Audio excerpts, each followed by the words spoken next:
The Norse army advances inland in the early hours of Good Friday, convinced that the battle is unfolding in their favor. Their line is compact, aggressive, and disciplined, pressing against Brian Boru's coalition and forcing several Irish units to give ground. From the Norse perspective, this looks like progress. From the shoreline behind them, the tide is already beginning to rise. At Clontarf, the armies form on a narrow strip of flat ground between Dublin Bay and the inland fields. The Norse of Dublin, reinforced by allies from the Isles and Scandinavia, deploy closer to the sea. They are experienced fighters, accustomed to hard contact and confident in the strength of their shield wall. Brian Boru's army forms inland, broader but less uniform, with seasoned Munster troops at the center and more fragile Leinster contingents toward the flanks. The positioning reflects reality rather than strategy. The Norse begin the day with ships at their backs, assuming that the sea remains an escape route if the battle turns against them. The fighting begins cautiously. Missiles are exchanged, shields tested, formations tightened. Then the Norse initiate a steady forward push.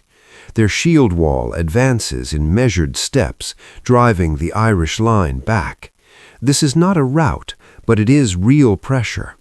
Several Irish units are forced to retreat, especially where Leinster men face veteran Norse fighters. The center holds, but the overall Irish line bends inland. For much of the morning, the Norse appear to control the tempo. They are advancing, winning ground, and forcing the Irish to react. From within the Norse ranks, the battle feels difficult but manageable. What they do not factor into their decisions is the sea behind them. As they push inland, the distance to the shoreline shortens, and their rear ranks become increasingly constrained. Brian Boru's forces do not break. Instead, they trade space for endurance. The Irish retreat is slow and costly, but it keeps the line intact. As the Norse advance, their formation compresses naturally against the rising tide. This is not a planned trap by the Irish, nor a feigned retreat. It is a consequence of geography and time. The Norse continue fighting as they always have, unaware that their margin for movement is shrinking. By late morning, the tide has risen enough to affect the Norse rear.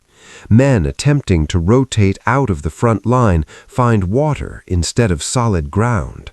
Shields press closer together. Depth disappears. The Norse shield wall, effective when it has room to absorb pressure, now becomes rigid and brittle. At the same time, Irish units that had been forced back earlier are reinforced and reorganized. Fresh men move forward, striking a Norse line that can no longer step back. The fighting shifts decisively at the center. Under renewed Irish pressure, gaps begin to open in the Norse formation. When parts of the shield wall give way, Norse fighters attempt to fall back and reform, only to be blocked by water and bodies. Confusion spreads quickly. Some units hold stubbornly, others fragment. Once the Norse lose cohesion, their earlier advantage vanishes. Retreat becomes impossible. The Norse are now fighting with the sea at their backs and Irish forces pressing from the front and flanks.